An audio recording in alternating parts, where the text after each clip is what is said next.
Hello বন্ধুরা, আজকে আমরা কথা বলবো আইআরসিটিসির শেয়ার নিয়ে। আজকের ট্রেডিং সেশনে এই শেয়ারটা কেমন পারফর্ম করলো এবং এই মুহূর্তে চার্ট কী সিগন্যাল দিচ্ছে, আর তার সাথে সাথে আপনাদের এইও জানাবো যে সামনের দিনে এই শেয়ারটা ঠিক কোথায় গিয়ে শেষ করতে পারে। তাই ভিডিওটা শেষ পর্যন্ত দেখতে থাকুন এবং চ্যানেলে নতুন হলে অবশ্যই চ্যানেলটিকে সাবস্ক্রাইব করে রাখুন। বন্ধুরা, আজকের চার্টটা যদি আমরা ভালো করে দেখি তাহলে বোঝা যাচ্ছে যে এই শেয়ার আজ একটা স্টেবল কিন্তু পজিটিভ মুভমেন্ট মার্কেটে দেখিয়েছে।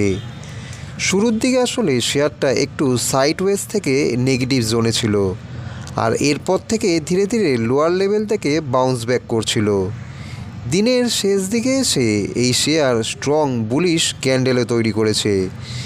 এই মুহূর্তে এই শেয়ারের প্রাইস ট্রেড করছে প্রায় 619 থেকে 620 রেঞ্জে, যেটা আজকের দিনে বলতে পারেন আপনারা যে খুবই হাই লেভেলের কাছাকাছি। এর মানে হলো যে বায়াররা এখন কন্ট্রোল নিচ্ছে এবং সেলাররা এখান থেকে ধীরে ধীরে উইক হয়ে পড়ছে। এবার আসি সবচেয়ে গুরুত্বপূর্ণ অংশে, যা হলো ইমিডিয়েট সাপোর্ট। এখানে ইমিডিয়েট সাপোর্ট 615 থেকে 612 কাছাকাছি। এই লেভেলটা আজকে শক্ত সাপোর্ট হিসেবে কিন্তু এই শেয়ারে কাজ করেছে। আর ইমিডিয়েট রেজিস্ট্যান্স যদি আপনারা দেখেন তাহলে কিন্তু এর রেজিস্ট্যান্স 620 থেকে 622 হতে পারে। আর এই লেভেল ব্রেক করতে পারলেই কিন্তু শেয়ারটাতে ফ্রেশ ব্রেকআউট আপনারা দেখতে পারবেন। এই মুহূর্তে আমরা চার্টে দেখতে পাচ্ছি হায়ার লো তৈরি হয়েছে। শেষের দিকের ক্যান্ডেলগুলো বুলিশ হয়ে গেছে, আর প্রাইস আবার আগের রেজিস্ট্যান্সের কাছেও ফিরে যাচ্ছে। সব মিলিয়ে একটা positive short term set up এই শেয়ার কিন্তু আপনাদের জন্য তৈরি করেই ফেলেছে। বন্ধুরা, এই শেয়ারের এই চার্টের মুভমেন্ট দেখার পর আপনাদের মনে কিন্তু প্রশ্ন জাগতেই পারে যে আগামী দিনে এই শেয়ারটা ঠিক কী করবে।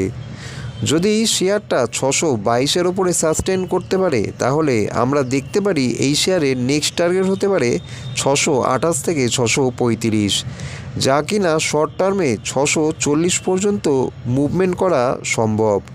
আর যদি তা না হয় 620-তে, তাহলে কিন্তু এখানে ব্রেক লেগে যেতে পারে, বা 615-র নিচেও যদি এখানে চলে যায় তাহলে কিন্তু শেয়ারের দাম আবার 610 থেকে 612-র জোনে নেমে আসতে পারে। বন্ধুরা, সব মিলিয়ে বলা যায় আইআরসিটিসি এখন একটা ডিসিসিভ জোনে আছে।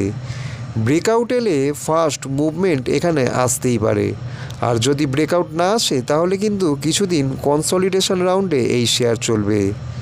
আপনারা যদি এই শেয়ার ট্র্যাক করে থাকেন তাহলে কিন্তু 620 থেকে 622 এই লেভেলটাতেই আপনাদের চোখ রাখতে হবে।